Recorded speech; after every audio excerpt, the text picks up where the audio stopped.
Hello, Malcolm here, and welcome to Tuesday Teaching Tips episode 316. And today it's the second episode in our most recent series called The 10 Commandments of Effective Teaching and Preaching, based on an article from Rob Payne, my friend, and more details are in last week's episode, so I won't go over those now as to the background, but what I will say is I imagine that all of us who preach and teach want to be more like Paul and Barnabas, as recorded in Acts chapter 14, where it says when they went into the synagogue, they spoke so effectively that a great number of Jews and Greeks believed. So effective.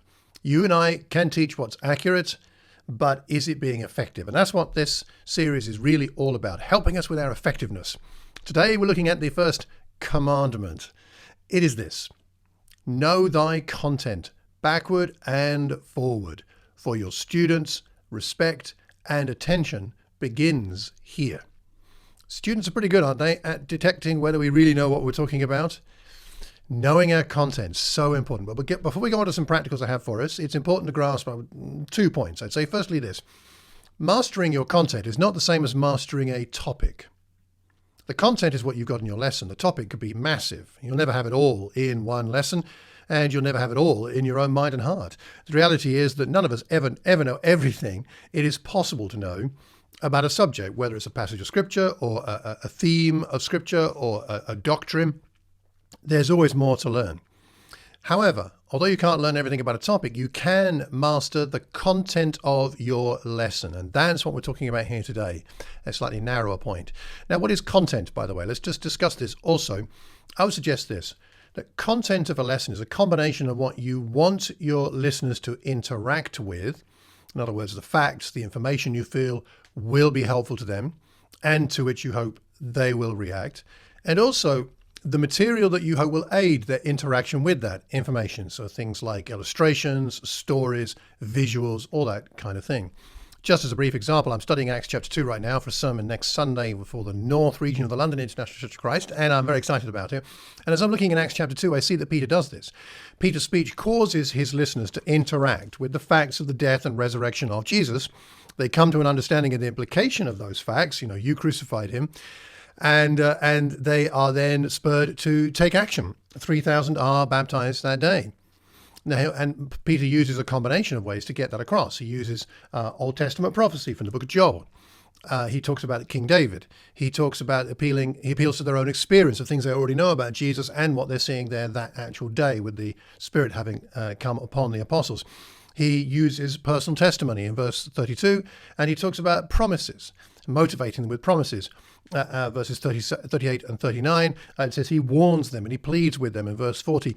He's using a variety of resources, and you could say techniques, to get the material across, the facts across, so that the people who are listening to him can materially and meaningfully interact with these facts and apply it to themselves in their situation and then take action. There's a lot there in Acts 2. We haven't got time to go into it now, but have a look yourself at that as a great example of this. So, having said that, let's talk about some methods for mastering your content. How do we actually do this? Well, the first thing I would say, and this is the main point of my points, is this: is to get clearer on your main point. Let's say you're struggling to get mastery of your content. Well, the first thing is to ask yourself, what is my main point? Am I clear even on what my main point is? If you have several main points, you're adding complexity. You've got a lot of interrelated material and content, and that's going to be harder to keep all that in your head as you teach. It's going to be quite a challenge.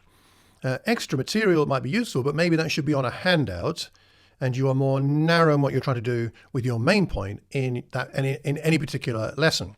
If you've got one main point and all the supplementary material either flows from it or points back to it, you'll find mastering your content much easier, as will your listeners. They will then be clear on what your main point is. Second idea: teach less material. I have noticed that people are often upset, more often upset if they're overloaded with material than the reverse. I've had more criticism from when my lessons have gone too long than when they have gone too short. The maxim, leave them wanting more, is very useful. So teach less material, you'll find it easier to master your content. And connected to that would be to teach less often. If you have a preaching and teaching team where you are, then you'll have bigger gaps between your lessons, which will give you more time to prepare and get clear on your content. Teach less material, teach less often, and also delegate other responsibilities. If other things you're engaged in are preventing you from having the time to master your material, and mastering your material is important to you, then delegate some things which will create that space, create more time and space for your preparation. Also, start earlier in your preparation. If you're going to master your material, start earlier. It's been one of my traditions in churches I'm involved with that we have a teaching and preaching series at the beginning of every year, usually January, February, sometimes January, February, March. It's 1 Thessalonians this year. For that January teaching series, I start preparing in September the previous year. So I have September, October, November, December to prepare the material for January, February, March. Maybe you can't do it quite as early as that where you are. I don't know. Maybe you can. But nonetheless, the earlier you start, the better for mastering your material. My final tip is to, when you're in preparation mode, use tools that work for you in achieving clarity. Once you've got clarity, you can progress on to mastery. Without clarity, you're not going to get far into mastery. Currently, I use a combination of an app called Millernote. I use mind maps and Keynote, the Mac equivalent of PowerPoint. And I do that because, well, first of all, I start with mind maps. I start with a mind map of the main text or topic. And the reason I do that is because in the middle, you put the main point. And there it is, and it's there in the middle, and you can see it all the time. You're thinking about all the other bits and pieces. And then from there, I tease out all the connected ideas to that text or that topic, and it helps me to see it all on one page. From there, I progress to using Millernote, which is like a visual board design thing. And you can look that up online, M-I-L-A Note, Miller Note. And that's where I put all my main ideas, illustrations, stories, audio, visual, all goes on a board there in one place. And it's not organized to start with. It gets organized later, but it's all there in one place. I've got all the materials I need to help me to get my main point across. And then I go on to using Keynote. I'm making some draft slides. And those draft slides don't have all the information on. Don't use them for that. They're pictures, maybe some music and audiovisual video, a little bit of text on slides, not too much text, just a little bit, maybe a phrase, the main points. And then as I arrange those, this is great for arranging it because you can either see it sequentially like that, or you could put them in a view mode where you can see a board of all the slides and you can see them as a deck.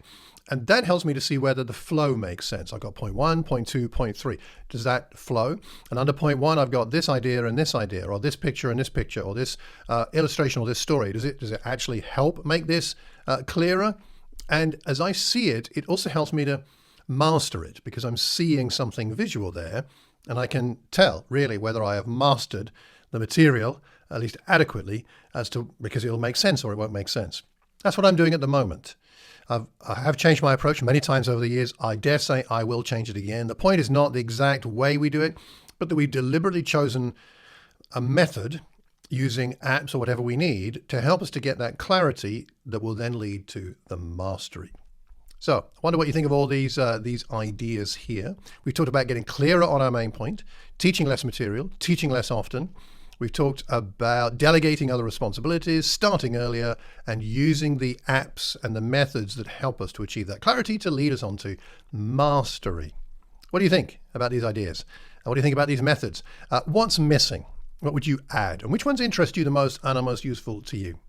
Next week, we're going to progress to the second commandment, which is proper planning and preparation prevent poor performance. And we've touched on that a little bit today, but we're going to tease it out a bit more next week. So please add your comments on this week's topic. We learn best when we learn in community, so put those comments where we can see them. If you have any questions about the Bible, drop me a line, malcolm@malcolmcox.org. If you'd like a copy of my free book on spiritual disciplines, How God Grows His People, sign up for the newsletter on my website, malcolmcox.org, and I will send that to you.